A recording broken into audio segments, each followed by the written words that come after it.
হাসির রাজা, জ্ঞানের রাজা, রসিক রাজা।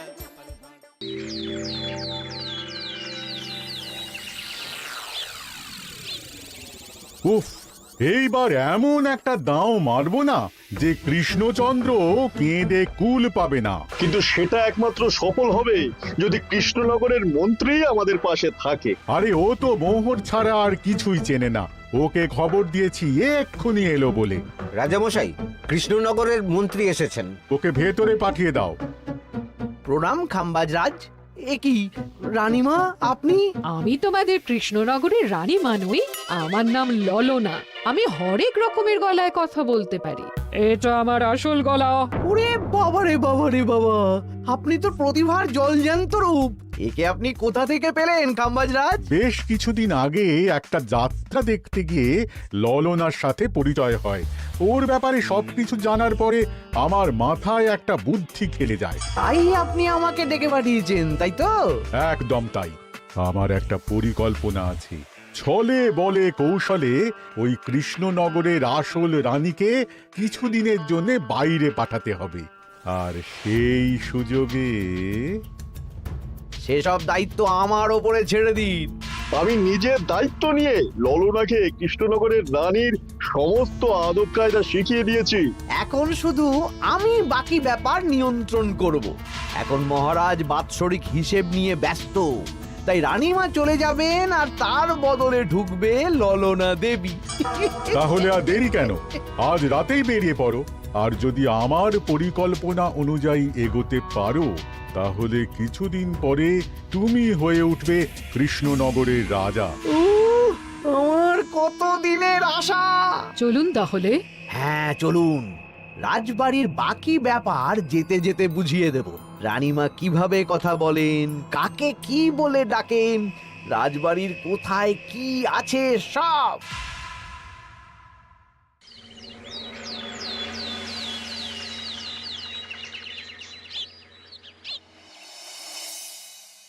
কি গো গিন্নি, জ্বরটা নেমেছে? এই জ্বরটা কমেছে, কিন্তু শরীরটা খুব দুর্বল গো। তুমি পারলে ভাতটা রান্না করে রাজবাড়ি যাও। আমি বেলার দিকে এই কিছু একটা তরকারি করব। না না গিন্নি, তোমাকে এই শরীরে রান্না করতে হবে না। আমি তরকারির সবজি কুটে রাখছি। হ্যাঁ, ওই পুটির মাকে বলে রাখবো, ও এসে রান্না করে দেবে। তাহলে তো ভালোই হয়। জ্বরে একেবারে শরীরটা দুর্বল করে দিয়েছে গো। হ্যাঁ, তুমি বিশ্রাম নাও গিন্নি, আমি রান্নাঘরে যাই। কি গোপাল আজকে এখনো এলো না? ও কোনোদিন সময় এসেছে মহারাজ? ওকে তাড়িয়ে আপনি একটা কাককে রাজসভায় রাখলেও সে সময়ে আসবে। আসলে গোপালের গিন্নির খুব জ্বর, আমি দেখে এসেছি।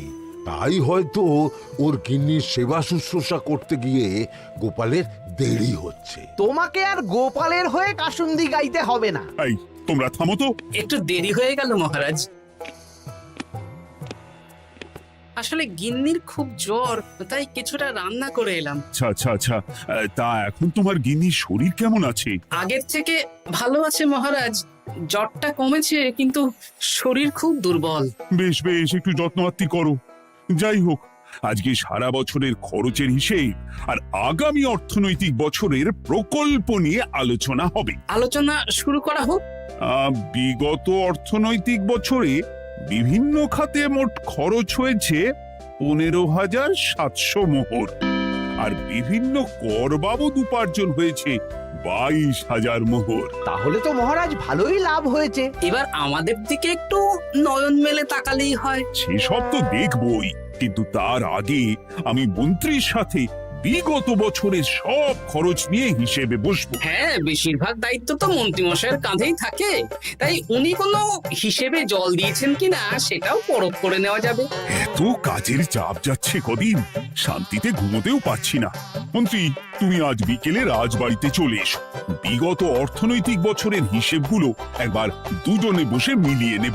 আচ্ছা মহারাজ, যা করার তাড়াতাড়ি করে নিতে হবে। এখন দেরি করলেই এই বছরের প্রকল্পগুলো শুরু করতে দেরি হয়ে যাবে। মহারাজের জয় হোক। বলো প্রহরী, তুমি কি কিছু বলবে? মহারাজ, একজন কালো চাদর মুড়ি দেওয়ার লোক এলেন আর আমার হাতে এই চিঠিটা ধরিয়ে দিয়ে চলে গেলেন। এই গরমে চাদর মুড়ি? অদ্ভুত লোকটা। কি রে বাবা? সর্বনাশ! কি হলো? তোমাদের রানীমার জ্যাঠামশাই খুব অসুস্থ, তাই পরিবারের সবার সাথে দেখা করতে চান। ও মা গো, আজ সভা এখানেই শেষ। এইবার শুরু হবে আসল খেলা। কি বলছেন মহারাজ? হ্যাঁ রানী, আমাকে এক্ষুনি জ্যাঠামশাইয়ের কাছে যাওয়ার বন্দোবস্ত করে দিন মহারাজ। কিন্তু রানী, তোমার জ্যাঠামশাইয়ের বাড়ি কৃষ্ণনগর থেকে ঘোড়ার গাড়িতে গেলেও তো 1.5 দিন সময় লেগে যাবে। এদিকে আমার এত কাজের চাপ। আপনি বরং কয়েকদিন পরে আসুন, আমাকে এক্ষুনি যেতে হবে মহারাজ। বেশ বেশ, আমি তোমার যাওয়ার ব্যবস্থা করছি। সাবধানে যেও রানী, আমি 2-3 দিনের মধ্যেই আসছি।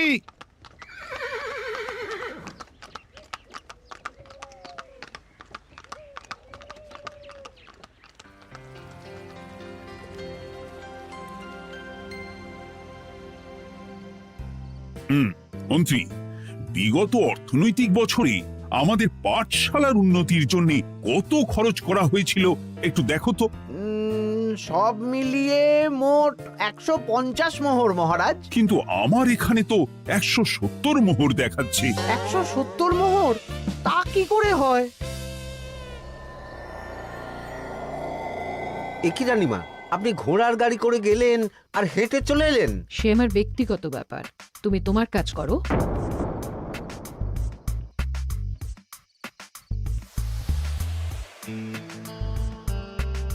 এ কি রানী, তুমি চলে এলে? আমার শরীরটা খুব একটা ভালো লাগছে না মহারাজ, পেটটা কামড়াচ্ছে।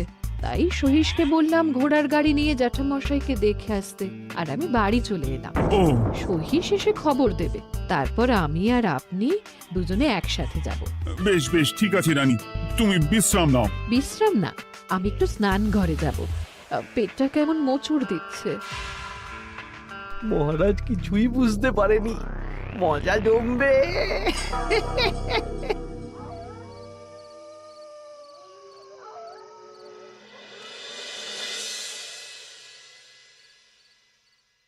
এ কি রানী, তুমি তোমার সব গয়না গাটি বের করছো কেন? আমার আর এই পুরনো নকশার গয়না পছন্দ নয় মহারাজ। ভাবছি কালকে সকালবেলা এই গয়নাগুলো শ্যাকরাকে দিয়ে শহুরে নকশায় নতুন গয়না বানাবো। কিন্তু এগুলো তো তোমার সবই পছন্দের গয়না। কিন্তু মহারাজ, আমি ভেবে দেখলাম এই গয়নাগুলো সবই বড্ড ভারী গয়না। আমি শহুরে আধুনিক নকশার হালকা গয়না পরবো। এমনিতে জ্যাঠামশাইয়ের শরীরটা ভালো নেই, মনটাও ভালো নেই, ও, পেটটা কেমন মোচড় দিচ্ছে। আমি আরেকবার স্নান ঘরে যাব।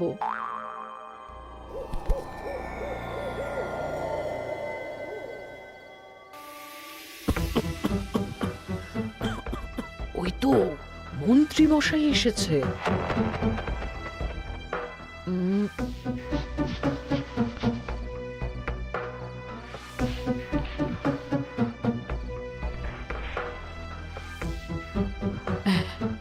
এই রাজ্যে গোপাল আমার শত্রু, কালকে থেকে গোপালকে খাটাবে।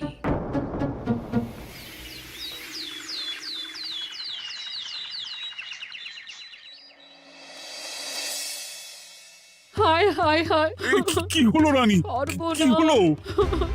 গতকাল রাতে আমার সমস্ত গয়না চুরি হয়ে গেছে। হ্যাঁ? বলো কি? প্রহরী, বলুন মহারাজ।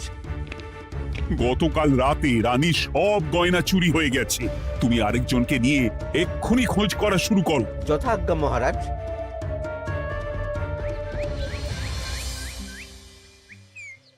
আমার সব গয়না চুরি হয়ে গেল, এবার আমি কি করব? রানী, তুমি কেঁদো না, সেই সকাল থেকে কেঁদেই চলেছো।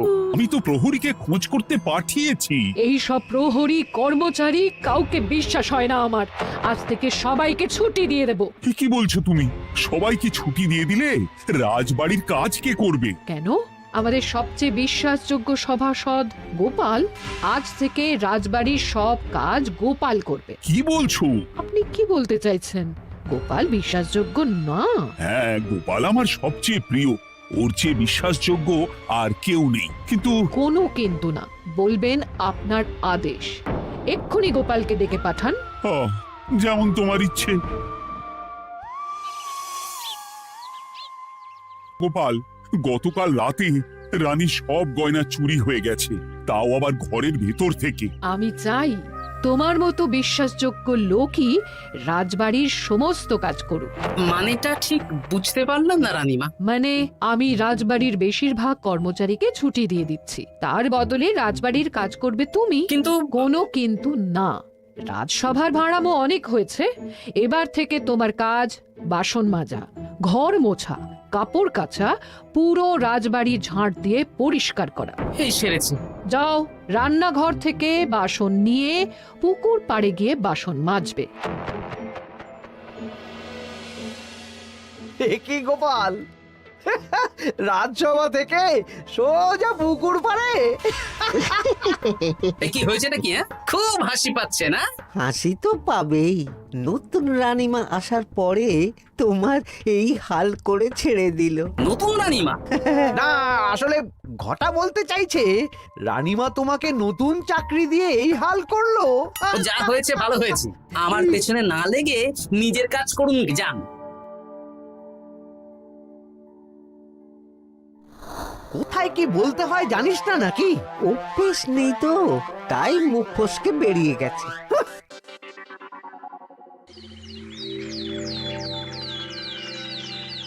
রাজ্যে চোরের উপদ্রব বেড়ে গেছে, তাই আমরা কিভাবে চোরের উপদ্রব কমানো যায় সেই নিয়ে আজকে একটা আলোচনা করব। কিন্তু মহারাজ, রাজসভায় এখনো তো সবাই আসেনি। এই তো এসে গেছি। ওই রাজবাড়ির জামা কাপড় কাচ্ছিলাম। এ কি, গোপাল এখন রাজবাড়ির জামা কাপড় কাচে? হ্যাঁ, সেসব করতে গিয়ে আমার নিজের জামা কাপড়ই ভিজে গেল, তাই বদলে এলাম। মহারাজ, রানীমা ঘোড়ার গাড়ি করে এসেছেন। মানেটা কি? রানী তো রাজবাড়িতেই আছে। হে কি মহারাজ, আমি প্রহরীদের কাছে শুনলাম আমার মতন দেখতে কেউ রাজবাড়িতে উড়ে এসে জুড়ে বসেছে। মানে তুমি তো আগেই চলে এলে। কি কাণ্ড! এই কে? শুনলাম আমার মতন দেখতে কেউ এসেছে। ও আচ্ছা, আপনি। তা কি চাই আপনার? বোঝো কাণ্ড, একরকম দেখতে একরকম গলা, এ বলে আমি আসল, ও বলে আমি। হায় হায় হায়, আসল নকল বোঝাই দায়। একটা নয়, দুটো রানী। আমার জ্যাঠামশাই একদম সুস্থ। এই মহিলা নিশ্চয়ই ভুয়ো চিঠি দিয়ে নিজের রাজবাড়িতে ঢোকার সুযোগ খুঁজছিল।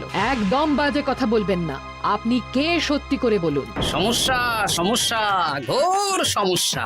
আমার কোনো পাণ্ডিত্য দিয়ে বুঝতে পারছি না কে আসল আর কে নকল। আমি আসল, বিশ্বাস করুন।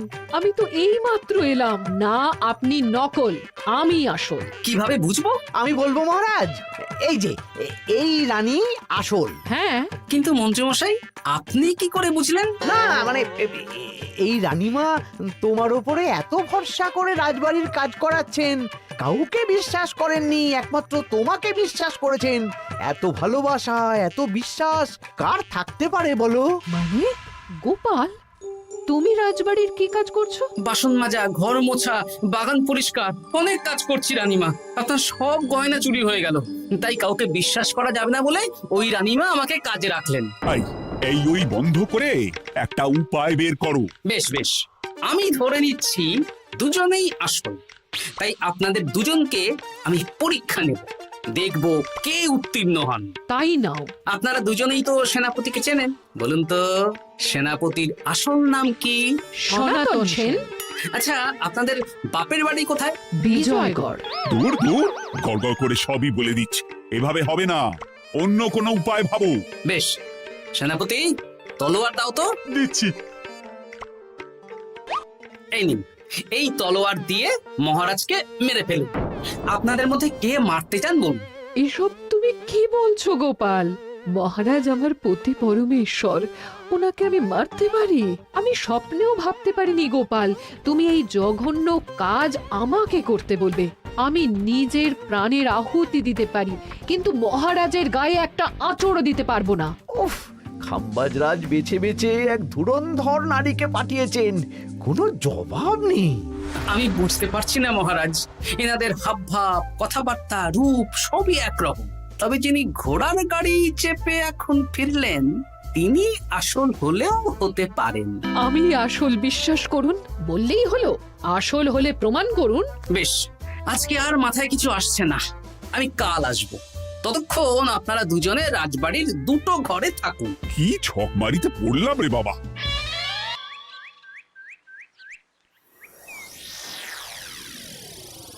ললনা একদম তৈরি হয়ে এসেছে।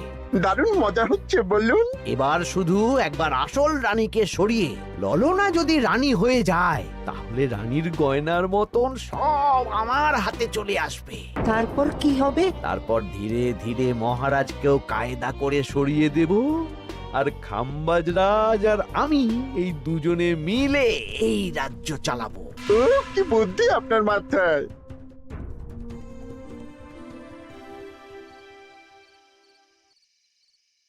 বলছি শোনো না, আমার শাড়িটা একটু ছিঁড়ে গেছে গো। তুমি বাজার থেকে কালকে আমার জন্য একটা শাড়ি নিয়ে আসতে পারবে? হ্যাঁ, আচ্ছা বেশ, নিয়ে আসবো শাড়ি। শাড়ি শাড়ি শাড়ি, এই তো মাথায় বুদ্ধি এসেছে। কাল নয়, আজকেই। গোপাল, তুমি কিছু ভাবতে পারলে? মহারাজ, আপনার দুই রানীকে ডাকুন। আমার তো একটাই রানী। ওই হলো মহারাজ, আসল নকল দুজনকেই ডাকুন। কই গো, একটু বাইরে এসো। বলুন মহারাজ, আপনি যাচ্ছেন? আচ্ছা, আমি দুটো শাড়ি নিয়ে এসেছি, লাল শাড়ি আর নীল শাড়ি। এই দুটোই মন্ত্রপুত শাড়ি, এক সিদ্ধ পুরুষ দিয়েছেন। কে তিনি? না, সেসব এখন বলা যাবে না, তবে এই শাড়ি দুটো একটা একটা করে ওনাদের দিয়ে দিন। এবার আমি এই শাড়ির বিশেষত্ব বলি। হ্যাঁ বলো গোপাল, বলো। আপনারা দুজনেই আজ রাতে এই শাড়িটা পরবেন, সারা রাত পরে থাকবেন। এই শাড়িগুলো 12 হাত মাপের শাড়ি। আগামীকাল সূর্যোদয় হওয়ার পরে যার শাড়ি 4 হাত কমবে সেই হবে আসল রানী। আচ্ছা বেশ, তাহলে তোমরা দুজনেই এই শাড়ি পরে থাক। কাল সকাল সকাল রাজসভা বসবে, তখন তোমাদের শাড়ি গোপালের কাছে জমা দিও। আচ্ছা।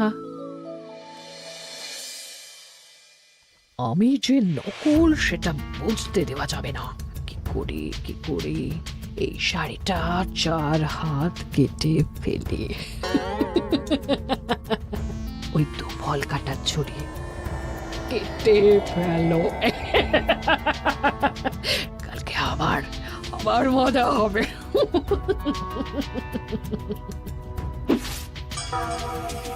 হে ঠাকুর, রক্ষা করো ঠাকুর, আমার শাড়িটা যেন 4 হাত কমে যায়। ঠাকুর রক্ষা করো।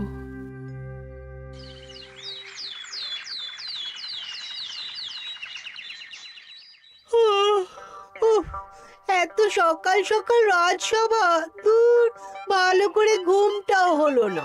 আমি তো ঘুমোইনি, চিন্তায় ঘুমই আসেনি। কই গো, তোমরা এসো। এই নিন আমার শাড়ি, এবার মেপে দেখুন, এটা 4 হাত কমে গেছে। এই দেখুন মহারাজ, বিশ্বাস করুন আমি আসল, কিন্তু এই শাড়িটা সারা রাত পরে থাকা সত্ত্বেও 4 হাত তো দূর, 4 আঙুলও কমেনি। লাল শাড়িটাই ছোট মনে হচ্ছে। তাহলে তুমি আসল? উফ, বাবা, বাঁচা গেল। আয়, কে আছো? এই নকল রানীকে কারাগারে বন্দি করো। দাঁড়ান মহারাজ, বন্দি করতে হলে যার শাড়ি 4 হাত কমে গেছে তাকে বন্দি করুন। কেন? আমার শাড়ি তো 4 হাত কমে গেছে। শর্ত অনুযায়ী যে আসল তার শাড়ি তো 4 হাত কমবে না, আপনি ধরা পড়ে গেছেন নতুন রানীমা। এগুলো কোনো মন্ত্রপুত শাড়ি নয়, এগুলো আমার পরিকল্পনার প্যাচ। আপনি নিশ্চয়ই নিজেকে আসল প্রমাণ করার জন্য শাড়িটা কেটেছেন। না মানে, না না না, তাহলে কমলো কি করে? না মানে হয়ে গেল। সত্যি গোপাল, তোমার বুদ্ধির জবাব নেই। গোপাল, তুমি আমাকে বাঁচালে। এই যে নতুন রানীমা, চুপ করে কেন? ওকে আমি কারাগারে গিয়ে বেত মারছি, তাহলেই সব বলবে। বল, কে তুই বল? আসলে মানে আমার নাম ললনা, আমি যাত্রাপালা করি, অনেক রকম গলায় কথা বলতে পারি। কদিন আগে খাম্বাজ রাজ আর এই মন্ত্রী মশাই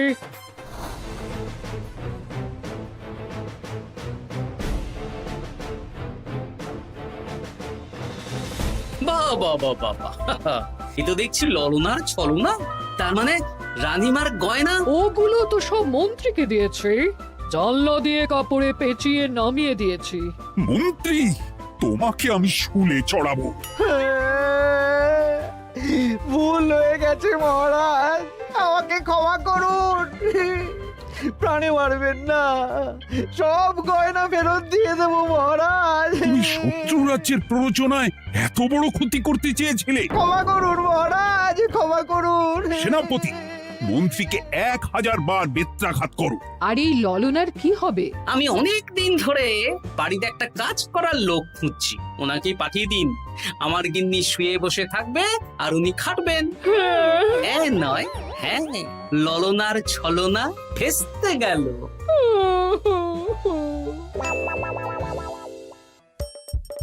হাসির রাজা জ্ঞানের রাজা রসিক রাজা